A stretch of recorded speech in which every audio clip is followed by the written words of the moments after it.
What's up, everybody, and welcome to the PlayStation Forecast episode. Can you believe it? It's episode 70. 70! That's 7 10s. That's 14 5s. That's 3.5 20s. It's a big deal. Episode 70. I, of course, am your host, Alex Derricks, and I hope the last 7 days treated you well.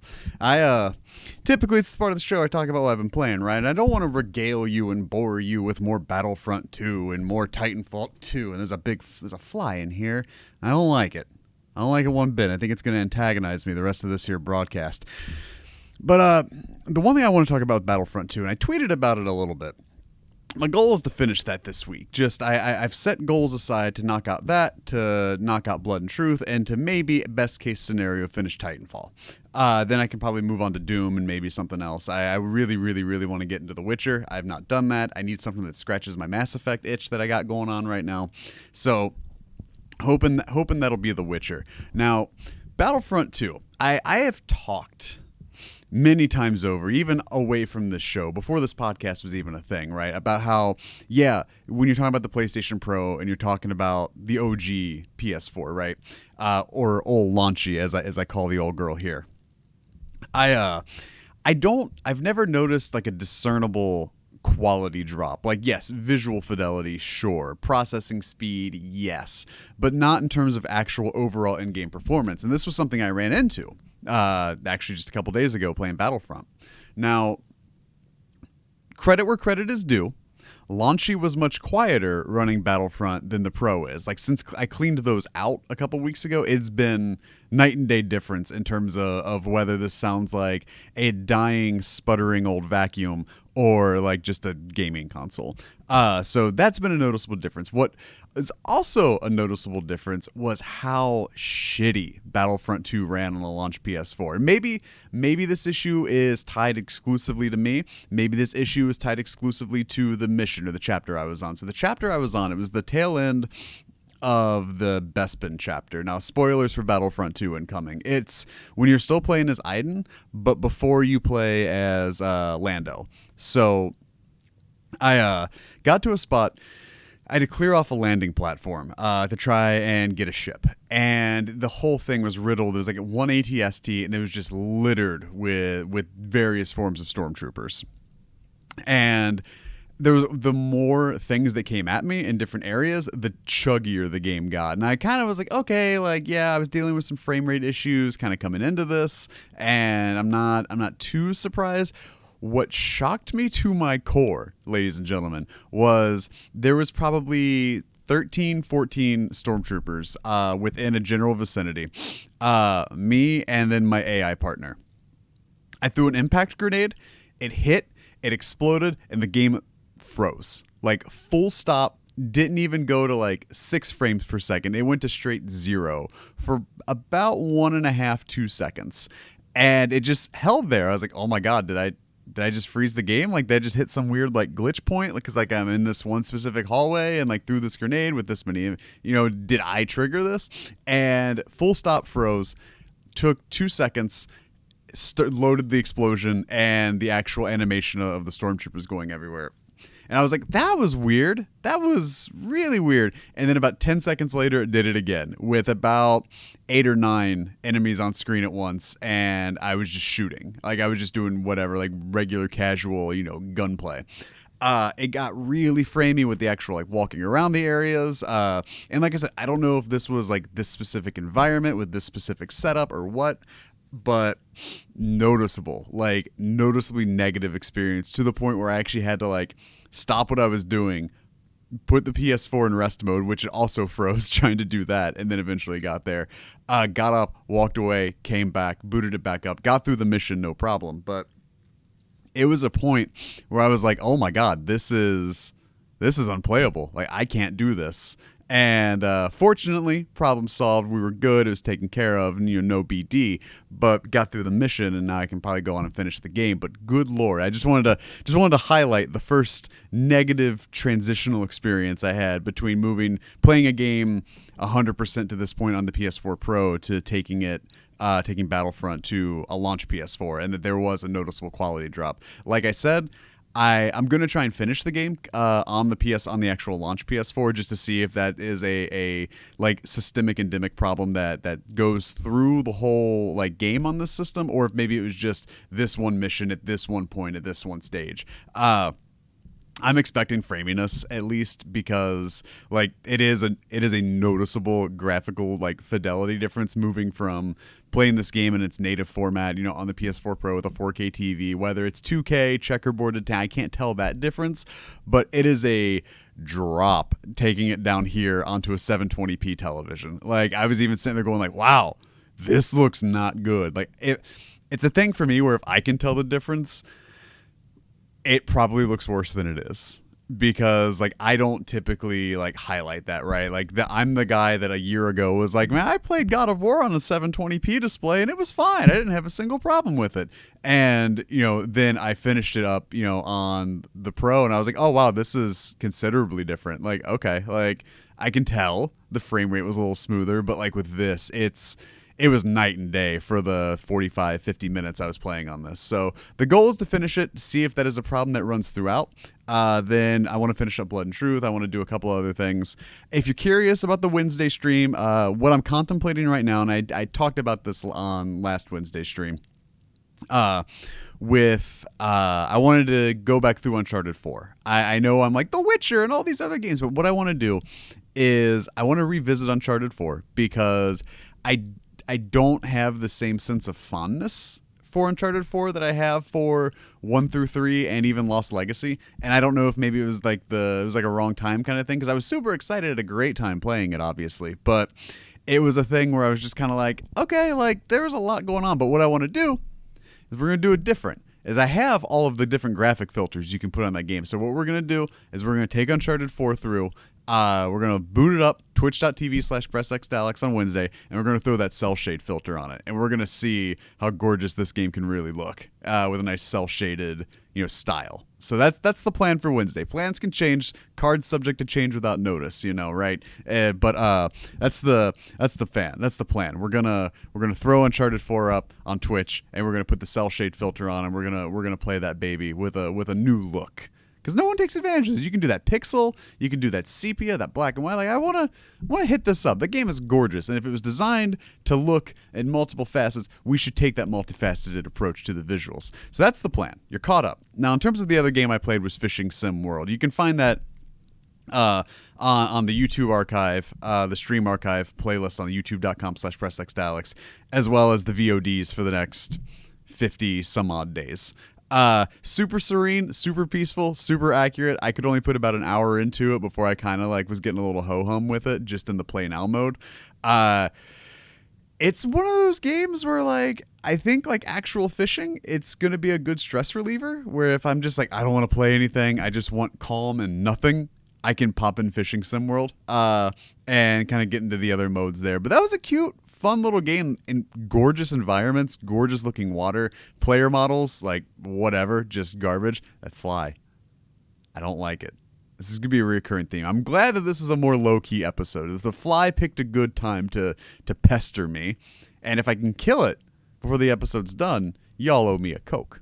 But, so Fishing Sim World, like, your player model looks like garbage, but it's more about the fish. It's more about the environments. It's the same with Train Sim World, and I was talking about that a little bit on the stream, where all the people in the game look like trash. But that's not They aren't the point of the game. The point of the game is the trains or the boat or the fish or the poles. Dovetail focuses their sim games on the realism of the subject matter. And so having something like Train Sim World where you're like, wow, look at the way the light reflects off the trains and like these gorgeous environments, and then like you just see basically just like a wireframe skeleton flesh man, like, oh, I'm working the train for you. And you're like, ah. But same with Fishing Sim World where like, you're like, wow, this water looks great and the fishes look great and like the environments look great. But then you've got like a PS3 player model just ho-humming about in the boat, just casting behind you because I don't know how to cast well in a video game. So we're gonna this week is different, and I know it's son of a bitch, y'all almost owed me a Coke. This is a bit more laid back approach if you can't tell, even just by my posture, by my distance from the desk, all these things. I'm playing the cool teacher today, right? Like feet up, we're gonna watch some Remember the Titans or Napoleon Dynamite. Oh my god, there's 2 flies. This is bad news. I thought there was gonna be 2. Oh, this is bad news, everybody. Okay, so what we're doing this week is there's only so many weeks in a row I can just read the news at you, where I can just sit there, steal clicks from other websites, read whole articles, give you my context. It's a low-key thing. It's been a low-key news situation since E3.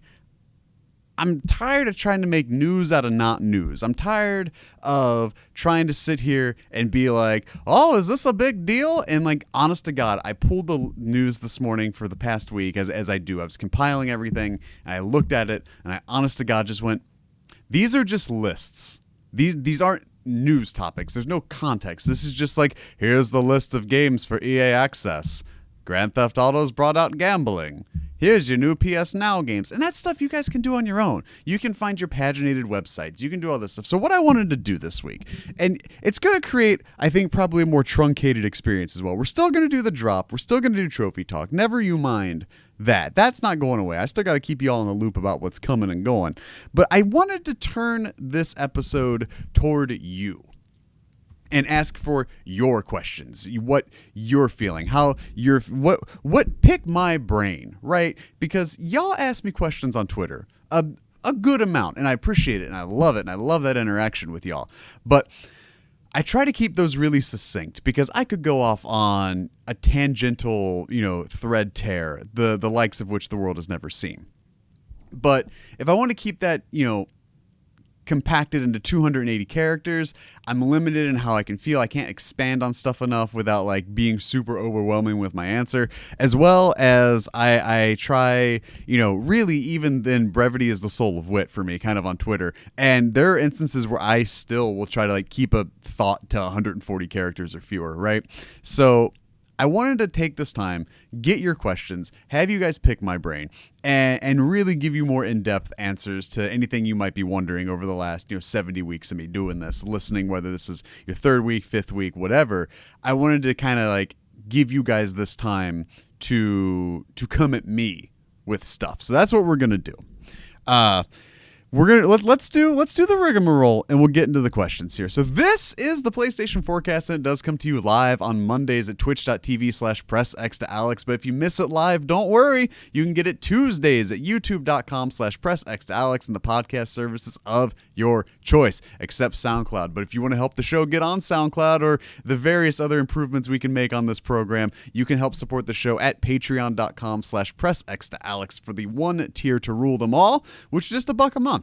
But if you don't have that buck to toss and you want to support the show free, but still kind of help with my income, if you have Amazon Prime, you have Twitch Prime. And so many of you have already subscribed to the channel using your Twitch Prime subscription. Thank you all so much. I love you. But if you have Amazon Prime, you can set up your Twitch Prime account and I can get your free sub. And not in like the Jersey Mike's or Jimmy John's kind of way, but in the terms of like Twitch gives me $2.12. And I can use your $2.12. Who else? Like I say, who needs it more than your boy, right? Are you going to give it to Ninja? He doesn't need it. He's making that weird Joe Boxer money or whatever the fuck sponsoring him, right? Like $2.12 is going to stretch me a lot further. I mean, I'm gonna compile that into a weird, probably gift card scheme or something. I'm not. There's no scheming going on. I'm just yanking your chain. But if you don't have the funds to support the show, that is also not a big deal. It never will be. It never is a problem. You can help support the show just by subscribing to it on a podcast service, following on Twitch, subscribing on YouTube, leaving a review on Apple Podcast. All those things go a long way, keeping the mics and lights on, right? So that's the truncated rigmarole.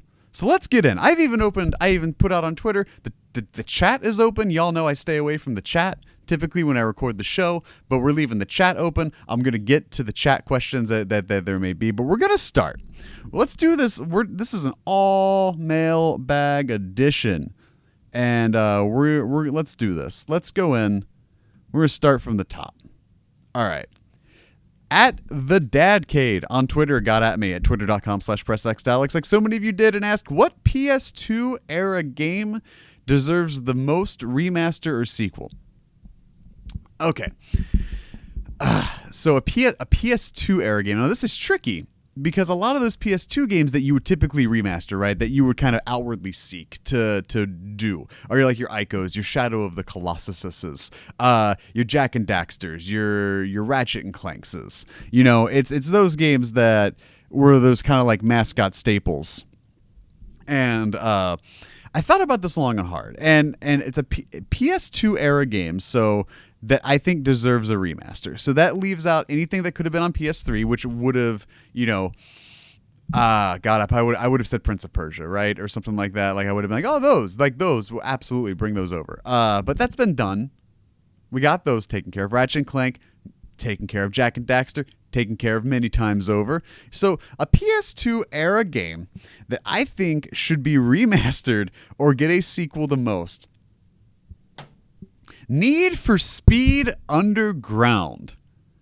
That game came out peak Tokyo Drift, peak streetcar racer time, right? Like that was the zeitgeist. That game, A, had a banger soundtrack, B, great customization options, solid car play. The fact that EA and whoever is the dev team, is it Criterion that's handling Need for Speed at this point, hasn't even considered going back to the bright, flashy, neon, street racing that was Need for Speed Underground, with that customization, with the drifting and all that stuff. Like all of that felt so good.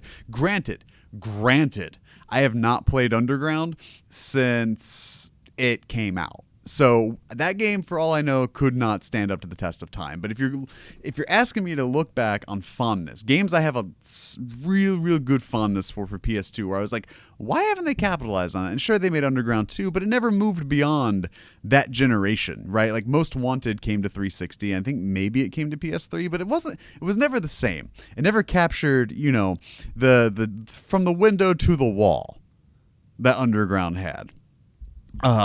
That game was just a banger.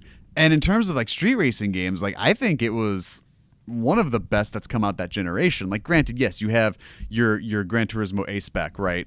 But in terms of just like fun, a good balance of like real with arcade, I think that was one that really needs to be revisited. And kind of sticking with licenses that I would have loved EA to kind of stick with is going back to SSX Tricky. I know there was the SSX that came out with this previous console generation, but I think Tricky would have been a really good one to tap into. I think that one had a really great marketing behind it.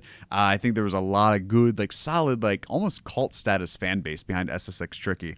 And I've always been kind of surprised that when EA rolls out a Need for Speed or rolls out an SSX, they don't go back to that one that worked.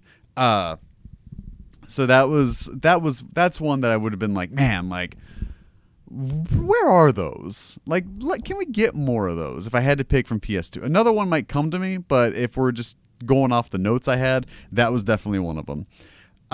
Chris Penwell at Penwell Writes asked, what would be my dream remake? And have I also considered including interviews on the show? So I'll answer the second question first about the interviews on the show. That is something I'm trying to work out. That's something I've been trying to work out really since this thing started. The issue is so much of the games industry is spread through like the West Coast or over in like the East Coast or in like Canada, where the people that I could talk to are like very spaced out. Schedules are crazy. Right now it's like right in the peak of like expo and conference season between like E3, San Diego Comic-Con, Gamescom, PAX, and all the other ones that, happen kind of within this time. It's difficult to set those up. The other thing is then I'm also incredibly anal retentive about like the quality of like the audio and stuff like that, if you guys haven't noticed. So it's like, okay, we've got to set up a Discord room. I've got to make sure that they have a mic. They can record raw audio to Audacity or some other thing, export that, get that to me. It's a problem both of technical and scheduling, where for me, it's like, okay, I have finite windows, and I also got to get like 3 weeks heads up so I can like clear out a path, right? Because my wife's family's huge. They always have stuff going on during the summer. I try to keep my schedule like pretty light because I work full time, then I do this, and then I do the streams. And when I'm not doing this or the streams, I'm thinking about doing this or the streams, on top of both of us being parents. It's a never ending like kind of mental tussle that I go through day to day. So it's working around that. It's another thing where I want to get, more people involved, because I do think that would be a really good time to actually pick other people's brains. I'm trying to think of ways we can do that, incorporate that, to really kind of encapsulate a more conversational approach, because I totally know that listening to me solo week in and week out has got to be a chore at some point. I mean, it's a chore for me to do it to an extent. So like, I can't imagine what it's like, on the ear holes, and I'm going like kind of full time away from this, where I'm like, okay, how can I make this better? How can I grow this? How can I do this? Interviews is definitely a thing I definitely want to do. It's just a matter of, like I said, finding the people, finding the time, making the schedule, and doing all that stuff too, without the interviews getting redundant, because there are times where like, when I was part of the 48 Minutes team, we would do season previews for the different NBA teams, and we'd get different bloggers and things like that. And my biggest fear was that every time we did that, I was like, I've got the same 3 questions I've always got. And it's like, okay, how do I avoid that? And it's kind of building off of that and that rapport and getting used to doing the interviews again. But it's definitely something I want to do, because I really love getting people's stories, getting people's game history, getting, knowing like their legacy, their pedigree, where they came from, what game got them into it, like what game almost took them out of it, things like that. Like, I love knowing that stuff. And so if I could bring that into the show, that would be a dream come true for me. In terms of my dream remake, oh God, so often, so many of these answers were The Getaway. But I kind of feel like with Blood and Truth, like Sony London's done that. They've low-key brought that back in a different way, in a different style, and with their focus being like, literally their words were, becoming the Naughty Dog of VR. I want to rescind all of my Getaway wishes. Y'all did it. You gave me Blood and Truth. It's more than I could have asked for, really. I thought like stuff like that would have just stayed dormant forever, but it's a good look. I love what they're doing over there, and I want them to keep pursuing that. So I don't want to harp on that, but my dream remake, would it be too much to ask for Arkham Origins and Uncharted Golden Abyss to be treated like actual parts of their franchises?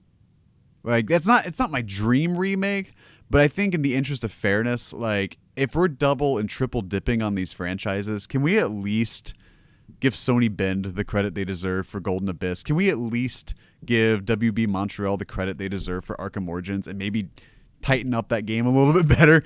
I don't know. I would love to see like Ultimate Spider-Man come back, but again, we've got a better Spider-Man game, and that's the problem, right? Is like, if you're talking dream remakes, you start getting into the issue of, do we already have that? Do we already have it with a different name on, with a different skin, with a different coat of paint, with a different like skin over top of it, right? Like, are we kind of like just scraping the varnish off of something and restaining the wood and calling it something different, or are that's how I feel, and that's what's been so not want to say problematic. This generation's been nothing short of incredible. But if we're talking just dream remakes, like that's such a good question, Chris.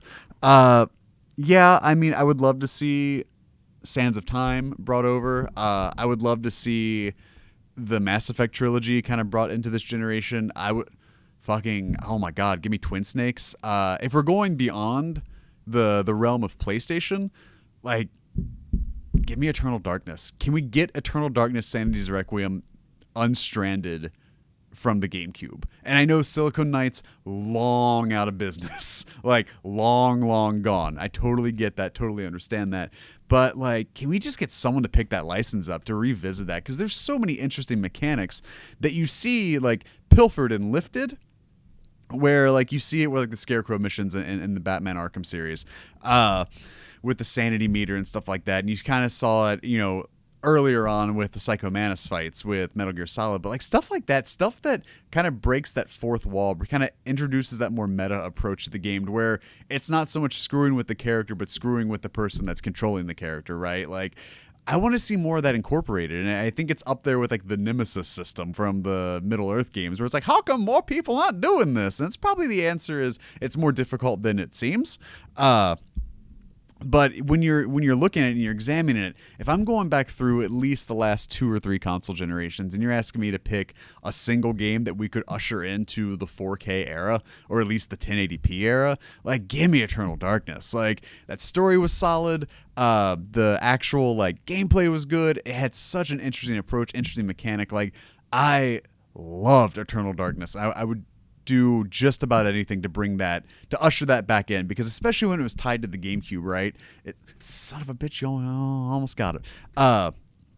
When it's tied to the GameCube, that wasn't Nintendo's best showing in terms of commercial success. Like, it's one of the fastest selling systems of all time, but like, in terms of like that tail, that wave, right? It couldn't ride that concurrent number. So I do think that is a game that when I use the verb stranded, like Eternal Darkness to me is a game that is stranded, because not only is it stuck, 2 generations in the past, it's stuck on a system that was primarily used as like a smash machine or a double dash machine. I don't think Eternal Darkness gets the love and the remembrance that I think it deserves. Because that's a game I look back on so fondly, and I would love to see some semblance of that get brought back in. Let's take a look here. Steven at Why Not Zoidberg on Twitter just said, just read the phone book to me. And I said, that's not a question, but hey, if we raise $2,000 for Extra Life, I'll see what I can do. So then let's take a look. Alec at Code Marsona asked, has there been a game I initially didn't care for but kept trying and liked, or vice versa? And I found the vice versa one a little easier to answer, in terms of a game that I liked at first, and the more I played it, kind of fell out of love with it. Recently was Observation. And I know, look, I love Observation. I think Observation's a great indie game. I think it's a really great sci-fi story. I think it does a great job at building the world that the game exists in. I loved the characters. There's so much to like about Observation. My big problem with Observation was, though, that it's real fat in the middle. Like, fat, like pork belly fat in the middle, right? And like, yeah, pork belly is great, but you gotta cook that thing, real long time to get that fat rendered to where it's nice and crispy. You get that flavor, right? And I don't think Observation did that well. Now, while I haven't finished it, I did I found a video, like a playthrough on YouTube, and I watched the rest of the game, and like the story holds up, and it does a great job delivering a satisfactory ending for a sci-fi game that kind of paints you into a corner, which most, I think, modern sci-fi has an issue with. Like, it's always great to introduce a concept like Observation, or if you get something like Looper, something like Moon, Prometheus, anything like that. When you introduce kind of like an original sci-fi premise, it's very hard to end that in a satisfactory way, I've always found. Maybe I'm just picky, but I thought that it did a great job at the beginning, and I think it ends really strong. But in the middle, it's just chewy. It's just fatty, right? Like, and I'm just kind of like, oh my God. Another one I could use would be Battlefront 2, where I thought like, wow, this like, so many like bits and pieces in there are really nice, but like, I'm like, man, the deeper I get into that, the more I'm like, I can see why this was not that successful. In terms of one that I didn't care for at first, but kept trying and liked, the biggest answer, or I guess the best answer I could come up with, was Guitar Hero. Like, just fuck that game.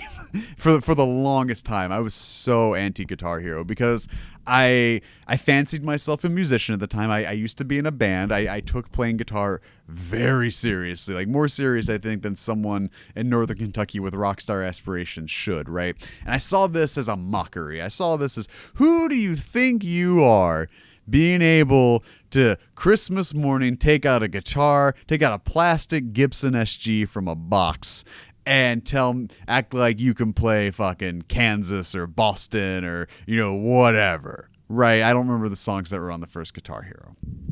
Now, the problem I think I had was that I never played it. I saw people play it. I saw it become the zeitgeist. I saw it blow up, and I hated it instantly, just remorselessly hated this game before even giving it a chance. And then I gave it a chance. I popped it in. I was like, we'll put this on me. I can play guitar. I've been playing guitar for however many years I've been playing guitar at that point. Those years run together to me in a day I call Blur's Day. But I sat down. I started playing it. Failed the level. I was like, what? Played it again. Failed the level. I was like, I can play this song on an actual guitar. Why are you telling me on a 4 or 5 button thing I can't do this? And then I started playing it. I kept playing it, and it grew on me. And I was like, oh wow. And as I got better, and I think that's a problem I have with a lot of stuff, is I think it's a problem a lot of people have, because I heard a man not too long ago talk some shit about Insomniac Games Spider-Man, and we pressed him. We pressed him on a full court press, 40 minutes of hell. Nolan Richardson, University of Arkansas, right? Just pressed him on it.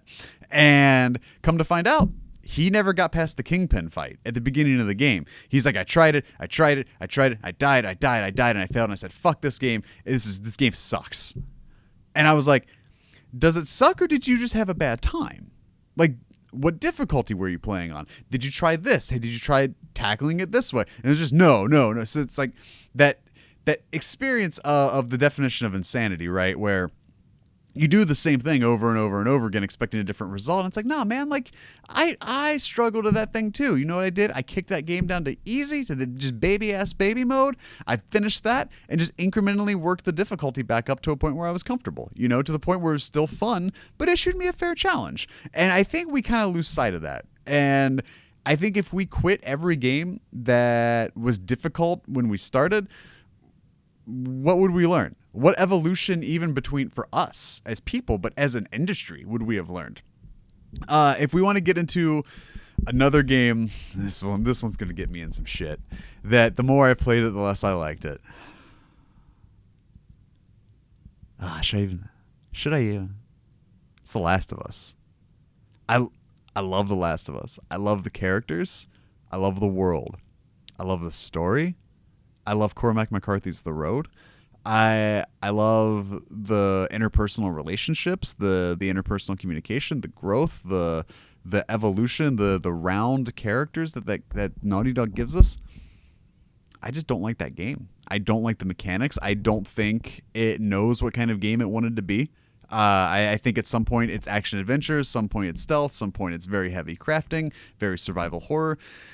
But I've never felt The Last of Us blended all of that well together. I felt like it was sparse portions of a Venn diagram. In the center is maybe a spot that's about this big that says The Last of Us. And if you're listening to the audio show, I made about a pinhole with my index finger and my thumb that says, it's about this much is The Last of Us, and that's where it kind of falls. And it's a thing for me, and I know it's an unpopular opinion, but I think that is a 10 out of 10 graphics, 10 out of 10 story, 10 out of 10 characters, 10 out of 10 writing, 6 3/4, 7 out of 10 gameplay, maybe. Where I'm just like, okay, it feels laborious for me to continue playing that game. And I know it's unpopular. I know, like I said, it's going to get me some shit, but that's just where I am. That's where I am with it. Alec also followed up. Sorry, I got another one. LOL. Is there a franchise, a company/developer put on the back burner that I would like to be brought back, i.e. Intelligent Systems and Advance Wars? I would have said Advance Wars. I know Metroid is another thing if we're looking again outside the PlayStation spectrum. God. I mean, we're getting Shenmue back, but I don't think that that's going to hold up for a lot of people. Man. A series or franchise that I would love to see brought back. I mean, I kind of said it already with Eternal Darkness, but if I had to pick away from that, I mean, I would love a new Ghostbusters game. I know we're getting the remaster. That's one I would have loved to have seen have more come out from. Same with like Brutal Legend. But in terms of another one I'd like to see get brought back, that is something. That is an excellent question, Alec. I don't know. Like I think you took it out of my mouth with Advance Wars, because that's exactly what I would have gone with. I would love to see another in the Chrono franchise from Square. I'd like to see Square kind of venture out beyond just like whatever Crystal Dynamics is doing plus Final Fantasy. I mean, we've got Doom back, we've got Wolfenstein back. I don't know. Like I think. I guess obviously I would say you be bringing back Prince of Persia. I think that's the obvious answer, but that for me I was trying to avoid obvious answer as obvious. I think that would be it though. Like if I've just got to like pick one, like gun to my head, I would say Prince of Persia. Night Monkey at Alpha Nerd GK asked who ate the last piece of pie. I would say whatever, depending on the pie. Depending on the pie would be contingent on who ate the last piece, because if it's a pecan pie, I would say that I wouldn't take the last piece of that. Pecan pie is too sweet. Apple pie, I would take that right out from under your fucking nose. If you had the last piece on your plate, I would swoop in. I would Snoopy vulture you the whole way. First off, and when you least expected it, I would just swipe that thing so goddamn fast. Cherry pie, the pie, yes. Cherry Pie, the song by Warrant, no. Is cheesecake a pie? Because I would say cheesecake. That would be me. So I think it depends. It depends on the pie. But if it's a top 5 pie, I would say your boy is probably guilty. Now, am I saying pecan pie is not a top 5 pie? I'm not. I don't know where pecan pie ranks on my pie rankings, but that would be something I would have to, fall on my sword for and say, yeah, that's my fault. I ate that pie. Let's get into more questions. I put these out in various tweets, right? So I gotta get into the old mentions. Let's see. We answered that one. Let's see. My Dream Remake, we did that one. Last Piece of Pie, did that. Just read a book to me. Let me see. Let's go. Let me go to the actual Twitter profile here. Great talk. Remember, if you have Amazon Prime, you have Twitch Prime, and you can help support me by giving me your free Twitch sub, because, like I said, who else is going to get it, right? Let's see. Okay, here we go. Romulus asked, and he had actually tweeted at me this last week, and I had answered on Twitter. I didn't address it on the show, so we'll do this now. Interesting games from studios, regardless of who owns the IP. He had said that he had mentioned Naughty Dog doing something like a first-person shooter, but now there's rumors of a Naughty Dog FPS. My answer to him, if I had, because it's so hard for me, because I feel like if you have the IP, you deserve to keep that IP. That is your baby. That is your child to do with what you want. So I'm going to take a first-party studio, and I'm going to strap an IP to it. And what I'd come up with was Sucker Punch Tron. Because if you look at Infamous 2 and you look at Infamous Second Son, their ability to handle lighting and particles and like that sort of like look and feel and flow, good God, if there is a company, a developer on this planet that I think could just grab the Tron IP by the throat and just crush it with, like, I'm talking like generational masterpiece. I think if you took Tron and you put it into Sucker Punch's hands, the possibilities, I think, would be absolutely endless in a Sucker Punch developed Tron game. From light cycles to multiplayer to like an arena. You could lump a VR aspect in there, and I know that kind of existed with crap. I can't think of it now. The one that was on Oculus. But there's like this, so it was kind of like Ender's Game Battle School. I think Sucker Punch could absolutely just destroy a Tron game. You get Daft Punk in there to do the soundtrack again. Just print that money, right? Like Disney's putting Tron rides in their mainline U.S. parks now, right? Like it's not just Tokyo Disney anymore. It's not Shanghai Disney anymore. It's a regular American Disney is getting that there Tron ride in 2021. I can't wait. I love Tron. Make Tron 3, you cowards. Or at least let Sucker Punch make Tron 3 in the form of a Tron game. The other one, I don't know what studio I would give this to.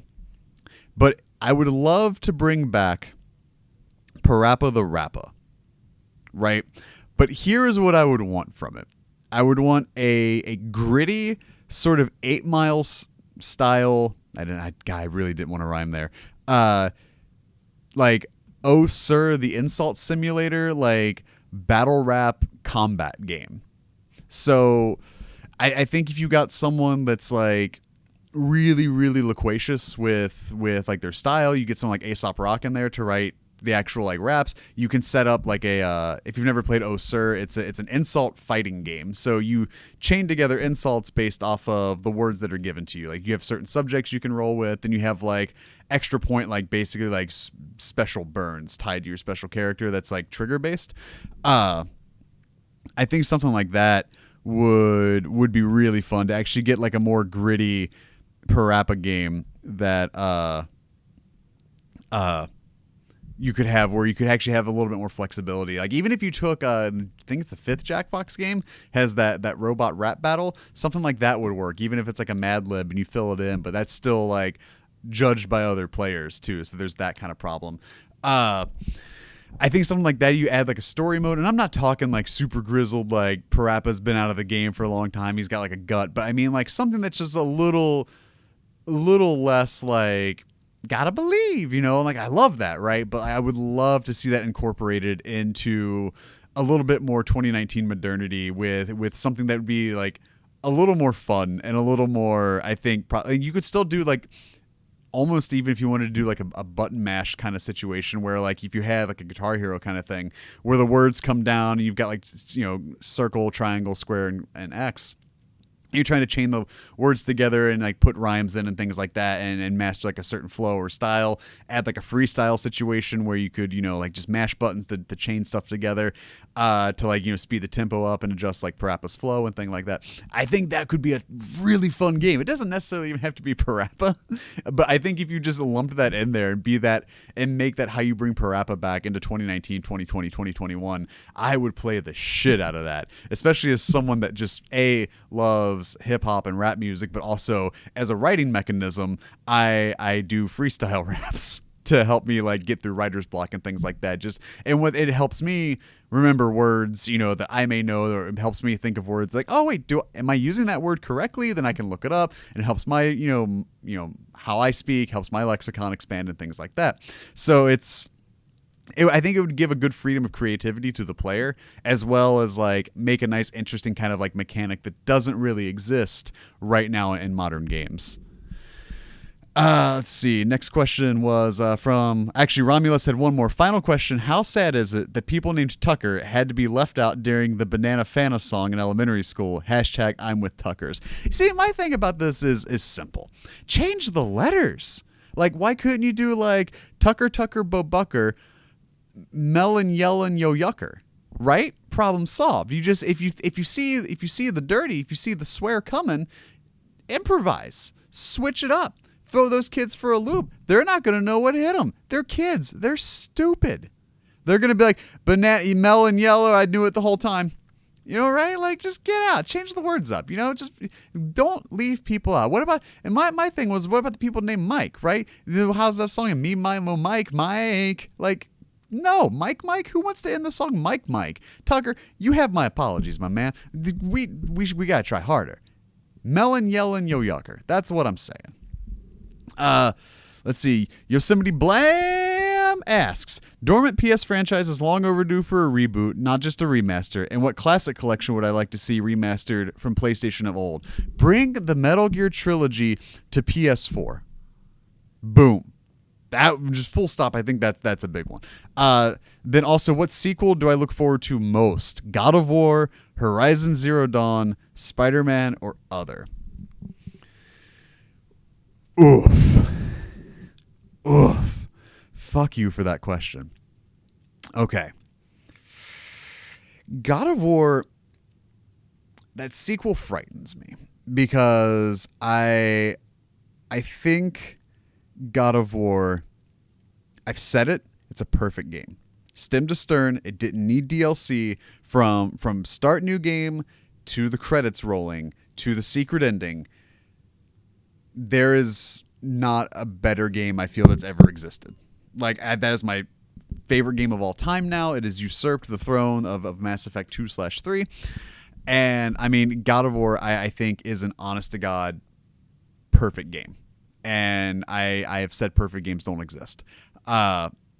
So the sequel to that scares me. There's so much lore you can work with within the Norse mythology. And that game did such a great job of answering questions, but not like all of them, and still making sure to like raise some here and there, especially at the end. Are you kidding me? So like that frightens me because like that bar is set. Like that thing is like, as a day one, 3 days worth of vacation days being used from work to play through that thing, right? Like, I am so looking forward to that sequel. However, I am doubly frightened of it because like that is going to be such a hard thing to follow up. And you look at in the pantheon of franchises of IPs, right? And how many Aliens have we had to follow up an Alien? How many T2s have we had to follow up a Terminator, right? Like, those are so hard to nail. Those are so hard to do, especially when the first one is so goddamn good that, like, you're going to be trying to build on the shoulders of giants, and that's going to be a tough task. I think Santa Monica Studio can do it. I think Cory Barlog can do it. But as a fan and as someone that fancies himself having carved out a very fucking like minuscule niche in the gaming industry, like that is me. I am so incredibly hands off on that idea where I'm just like, nope, whatever you do is fine. I'm going to buy it. You have my money. Don't worry about it. Just get it when you get it, when you're comfortable with it. Like he has, like that team to me, when it comes to the God of War sequel, has the same, like, kind of like gusto, I guess, that I have with like Kojima, where it's like, dude, you just do whatever. You put the game out when you think that it can come out. No one's going to press this issue. Now with Horizon, I think if I had to answer,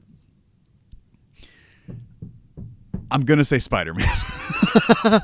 But that was solely because like when Spider-Man ended, I was so sad that I'm just like, God damn it. Like it did such a bang up job of setting up a sequel from multiple standpoints, from the secret endings to the whole like rogue gallery of villains you still have. Like there's so much that can still be done in Spider-Man. There's so much more of New York you can do. Like there's so much more you can do in that game. And we see hints of it. And we see, twinges of it, within the first one. So I think for me, if I had to go like what one I'm most looking forward to is Spider-Man, because I think there's so much more you can do and improve on. Like you can bring Spider-Man up, right? Like you can elevate that. You can make the side stuff less samey. You can, give new areas in the city to explore. You can demolish stuff, rebuild. Like there's a lot of stuff you can work with where, you can kind of have carte blanche within that universe.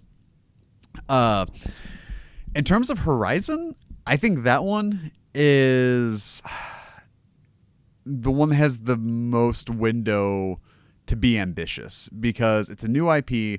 Guerrilla has established that it's like, yo, we can do something like this. We can do something of this size, of this magnitude. That's not the Order. Jesus, that's not Killzone.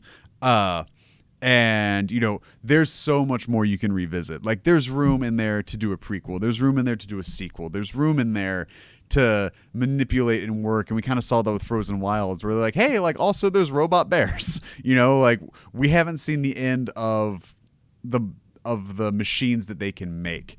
And I think that's the cool thing is you tap in with a new IP like that. You can tap in to just a little bit and spend the rest of the time figuring out how you tap in the rest of the way. And that's the thing I think I really loved about Horizon, where it's like, cool, like that I know exactly from playing and doing all the side stuff, I know exactly how we got to the point in the world that we are at now. I understand what happened before, I understand what happened during, and I understand what's happening now. Like all of that stuff makes sense. I understand why the machines are corrupted. I understand why the world only has, 3 or 4. Like they even answered that. Like how come there's only like rabbits and foxes, right? Like it did such a great job with its world to create its rules, to be like, look, hey, this is the why of everything. Like we can do the how, we can do all this stuff, but the biggest question with a new IP that's post-apocalypse and like a world reset, it's the rules. And it did such a great job establishing the rules. Now, it could work on making the side making the side missions a little bit more differentiated, making the side characters look a little nicer. But then you can open up that world more. You can introduce new machines. You can do so much more and push that story as far into the future as you want, or as short into the future as you want. Like that, I think, has the biggest opening to do whatever it would possibly want to do. So if I had to rank them, I'd say it's Spider-Man 1, Horizon 2, God of War 3. And that's not that I'm not excited for God of War. Like I said, it just scares me. Let's check here a couple more. All right, I think that is all the Twitter questions are done. So let's go through the chat. Let's see if anyone's got any questions in the chat here. All right. Blank Stare KY, I played LA Noire with the black and white filter. It was dope. Yeah, like stuff like that. I think if it exists, we should take advantage of it, Monty_W says the bouncer. Fuck, Jesus Christ. Well, that was a launch game, wasn't it? Was that a PS2 launch boy? I don't entirely remember. Yeah, R.I.P. Dennis Dyack. Yeah, I mocked your love of Guitar Hero. What's up, Jay Ratty? Yeah, and so Yosemite Blam says, I weirdly want Horizon Zero Dawn 2. Could be a massive game and maybe a launch title. Yeah, and that's the other thing too, but I think the issue with that is if you make it a launch title, if you make it a PS5 launch title, then that game has to be ready at launch. And that puts the onus and the pressure on Herman at Guerrilla and the rest of the team to be like, okay, look, it's not where it's like Horizon, where it's like, we're going to launch in November. Nope. January. Nope. February. This would be like, yo, it is straight up, November somethingth, right? Like you've got to have this done. It's got to be gold. It's got to be ready. You've got to have day one patches set. And that's a thing where because if you're booking that thing as a launch title, because I look at like what 343's got to do with Halo now, right? Like Xbox whatever is launching with Halo Infinite. So like they've got to have their shit together. It's all hands on deck. That thing cannot miss its date. It is a launch game. So if you're billing your launch games as launch games, the pressure is on that studio to not miss that date. And I think that makes things problematic, especially when it is a first-party IP, when it is an exclusive. It could possibly be a pack-in. It's going to be what's going to move those systems, right? And so if you're putting that onus and that pressure on Guerrilla to be like, Horizon 2, Horizon 1 Dawn, whatever you're going to call it, has got to be ready by X month of X day of 2020. Like, you got to get that done. It's like, okay, fuck. Like, okay, there's no margin of error there. And that's where it's like, okay, yes, I would fucking love E3 2020 for the PlayStation conference to start from black and fade in to the world of Horizon and be like, yes, awesome, launch title. But also it's like, whoo, at what cost is that? So I would love to see it as a launch title for sure, but I wouldn't want to do it at the expense of Guerrilla, if that makes sense. So those are the questions. Thanks to everybody that wrote in. That was fun. I want to do more mailbag episodes for sure. So let's go ahead and let's get into the drop. Get this up here. Oh, hold on. PlayStation blog. The drop.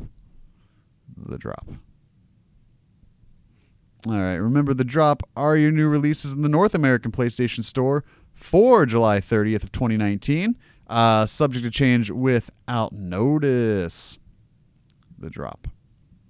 Pretty sure that still looks right. Bear With Me, The Lost Robots comes to PS4 Digital July 31st. The noir episodic point-and-click adventure series Bear With Me is back, introducing Bear With Me, The Lost Robots, an all-new prequel chapter featuring Amber's brother Flint and the callous detective Ted E. Bear. Man, all of that in terms of genre is right up my alley, even down to like that art style, but I've never heard of this before. The Blackout Club comes to PS4 Digital.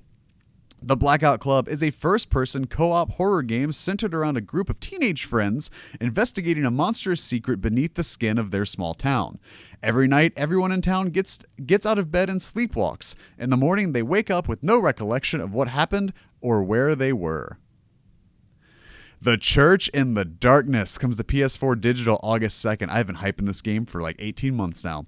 The year is 1977. Your nephew has joined a religious cult and moved with them to the South American jungle to found Freedom Town. It's up to you to sneak into the commune, find out what's really going on, and decide if you need to get your nephew out. Is this a socialist utopia or an oppressive prison? So what this fails to mention, and that this is a thorn in my side, that doesn't talk about this. This game is a top-down stealth cult infiltrator that's procedurally generated. So as you come in, guards are going to be positioned differently, but not even that. The AI is going to be different. Their characters are going to react differently to you. Sometimes your nephew may be like, nah, it's legit fine here. Like, you don't need to worry about me. I'm cool. Other times you'll be like, yes, I'm a prisoner. Sometimes the cult leader may be way more welcoming. He may be more aggressive. The guards may be more militant. Like, it's going to change every time you do it. So it won't be the same each time. Also, it's loosely based, I think, on Jonestown. So I'm super excited for Church in the Darkness. This was one of my most anticipated games of last year when it was initially still slated to come out then. I'm so hyped for this. So expect to see a lot of Church in the Darkness coming if I can either A, get early access to it or come this weekend when it's out. Forager comes to PS4 Digital. Forager is a 2D open-world game inspired by your favorite exploration, farming, and crafting games. Start small and improve your base, skills, equipment, network of friends and enemies, and build your future as you see fit. Labyrinth Life comes to PS4 Digital August 1st. Roguelike cross relaxation. Take it easy in the latest addition to the series, Omega Labyrinth. Venture through a dungeon with different rooms and items every time you challenge it. Raise flowers, rebuild the academy, and more. Enjoy a laid-back life. Madden NFL 20 comes to PS4 Digital August 2nd. Be the face of an NFL franchise where the decisions you make matter in your journey to become an NFL superstar.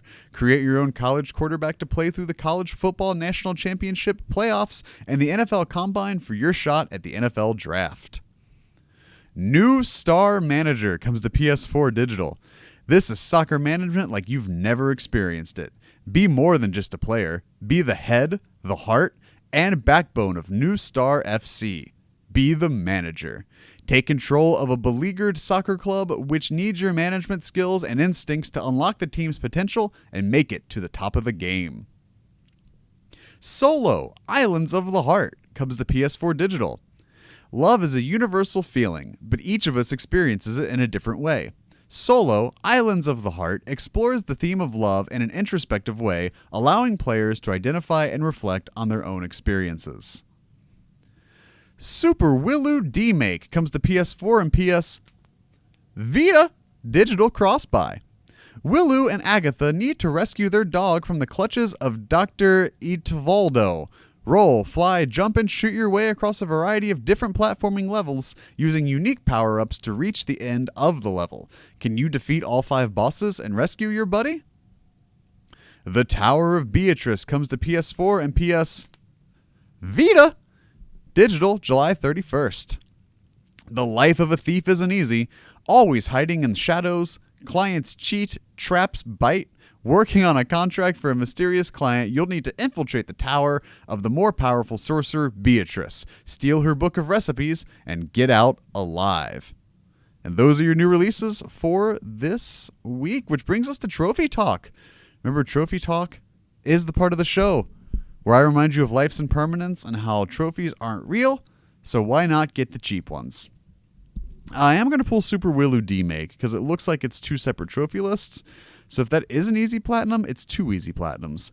Also, just so you guys are aware, Doom 2, and Doom 3 all shadow dropped on the PlayStation Store this past weekend. Hoggy 2 is an incredibly easy incredibly easy platinum. It's a Ratalica game, so there's 11 gold and a platinum. It's literally just playing through the game, so you can probably get it in a couple minutes, probably like 20, 25, 30. So yeah, we're just going to look at Super Willu D-Make. So Super Willu D-Make has 2 bronze, 7 silver, 9 gold, and a platinum. Get different numbers of coins between 100, 500, 1,000, and 2,000. Unlock the first bonus stage. Try different costumes or different trophies.